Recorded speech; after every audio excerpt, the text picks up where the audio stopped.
नमस्कार.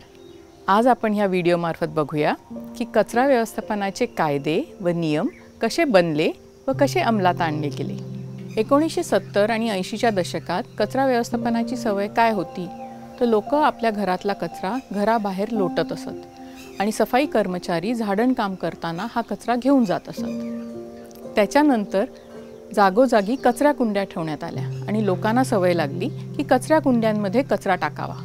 हा कचरा उचलून शहरातील सफाई कामगार शहराच्या बाहेर नेऊन ठेवत असत.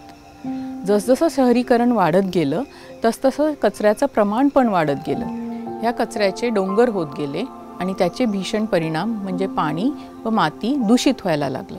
हा ठेवलेल्या कचऱ्यातून मिथेन गॅस जनरेट व्हायला लागला आणि त्यामुळे क्लायमेट चेंजचा वेग वाढत गेला. मग 2000 साली बऱ्याच लोकांच्या तक्रारींमुळे आणि पब्लिक इंटरेस्ट लिटिगेशन केसेसमुळे घनकचरा व्यवस्थापनाचे कायदे बनवण्यात आले. पण या कायद्यांचा फोकस हा लोकांकडून कचरा गोळा करणं आणि शहर स्वच्छ ठेवण्याकडे जास्त होता व त्यामुळे ओपन डम्पिंग हे चालूच राहिले.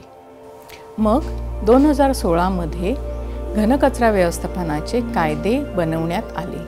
ह्यात नागरिकांच्या व स्थानिक स्वराज्य संस्थांच्या जबाबदाऱ्या नीट आखण्यात आल्या. या नियमांचा फोकस 3 गोष्टींवर होता.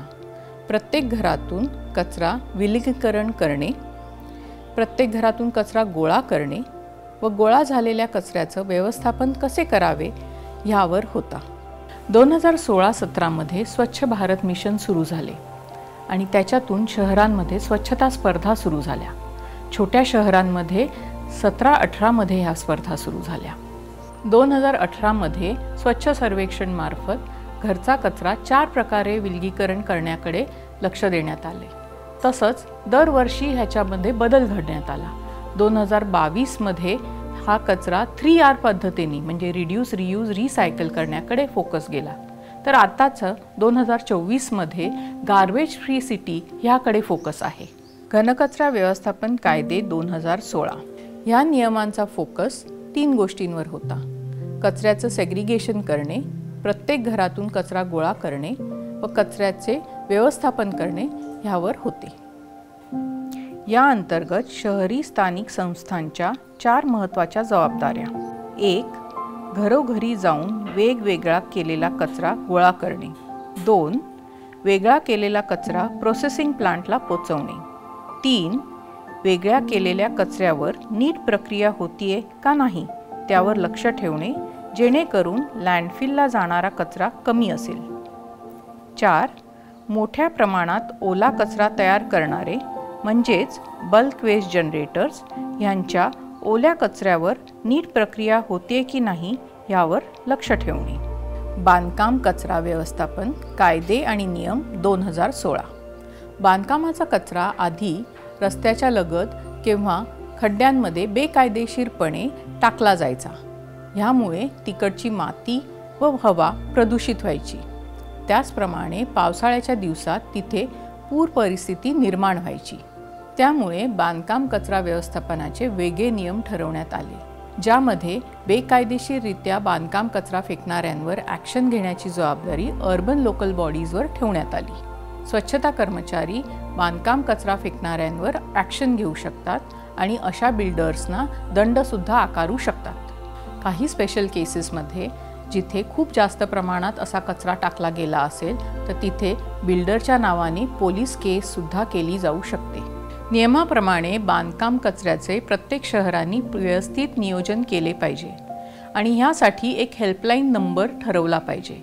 ह्या हेल्पलाईन नंबरवर लोकांनी जिथे कुठे बांधकाम कचरा तयार होतो त्यांनी फोन केल्यास प्रत्येक शहरांनी त्यांच्याकडचा कचरा उचलून घेऊन जाण्याची सोय केली पाहिजे. प्लास्टिक कचरा व्यवस्थापन नियम.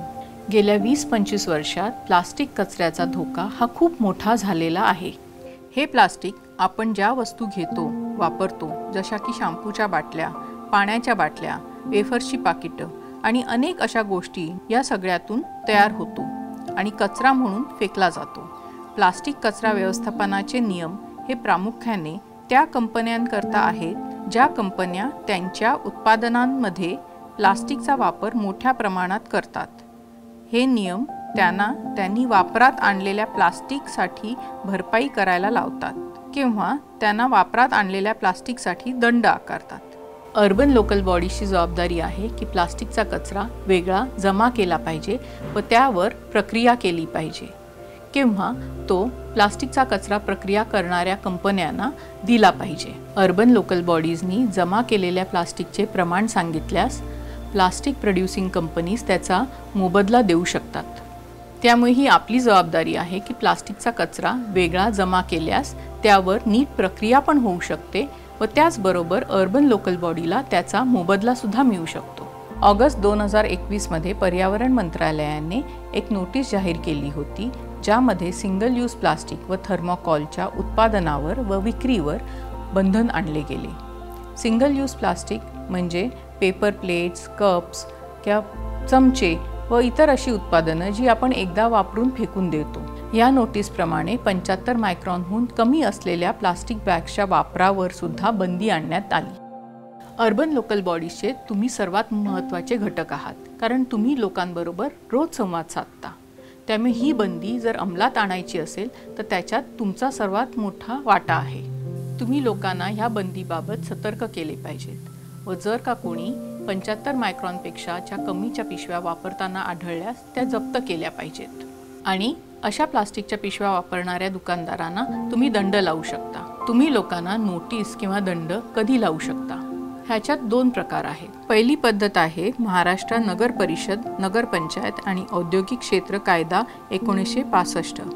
या कायद्याने तुम्ही खालील कारणांसाठी नोटीस देऊ शकता. 1. सांडपाण्याचं कनेक्शन तुटलेलं असेल ज्यामुळे ते पाणी सार्वजनिक ठिकाणी किंवा रस्त्यावर येतंय ज्यामुळे अस्वच्छता व दुर्गंध पसरतो. 2. खाजगी बाजारात, शाळांमध्ये, सिनेमागृहात किंवा अशा सार्वजनिक ठिकाणी मालकांनी पुरेशी शौचालय सुविधा न पुरवल्यास. 3. पिण्याच्या पाण्याचे स्रोत जसे विहीर, तळे किंवा नद्यांमध्ये सांडपाणी किंवा कचरा टाकल्यास. दुसरा प्रकार आहे नगर परिषद आणि नगरपंचायतीच्या घनकचरा व्यवस्थापन कायद्यानुसार. 1. कचरा टाकणे व स्वच्छ अंगण ह्या नियमाचे उल्लंघन केल्याबद्दल ₹50 ते 150 दंड आकारू शकता. 2. कचरा जाळल्याचे ₹300 ते 500. 3. सार्वजनिक कार्यक्रमानंतर तिकडची जागा स्वच्छ न केल्यास ते डिपॉझिट जप्त केले जाईल. कायद्याप्रमाणे शासकीय कर्मचाऱ्यांनी न करायच्या गोष्टी. 1. कचरा जाळण्याबद्दल कोणत्याही शासकीय कर्मचाऱ्याला कचरा जाळण्याची परवानगी नाही. तसं करताना आढळल्यास त्यांना दंड होऊ शकतो किंवा नोकरीवरून काढलं जाऊ शकतं. रस्त्यावरचा पालापाचोळासुद्धा जाळण्याची परवानगी नाही. 2. वेगवेगळा करून दिलेला कचरा एकत्र करताना. नागरिकांनी वेगवेगळा करून दिलेला कचरा कुठच्याही शासकीय कर्मचाऱ्यांनी एकत्र करताना दिसल्यास त्यास दंड होऊ शकतो किंवा त्याला नोकरीवरून सुद्धा काढण्यात येऊ शकतं. 3. मोठ्या प्रमाणात कचरा तयार करणाऱ्या प्रॉपर्टीज जसे हॉस्पिटल्स, हॉटेल्स किंवा बल्क वेस्ट जनरेटर्स ह्यांच्याकडून ओला कचरा गोळा करू नये, फक्त सुका कचरा गोळा करावा. तर आज आपण बघितलं की घनकचरा व्यवस्थापनाचे कायदे कसे घडत गेले आणि या नियमानुसार शासकीय कर्मचारी म्हणून तुमच्या काय जबाबदाऱ्या आहेत. तर असंच परत भेटूया अजून काही नवीन गोष्टी शिकायला.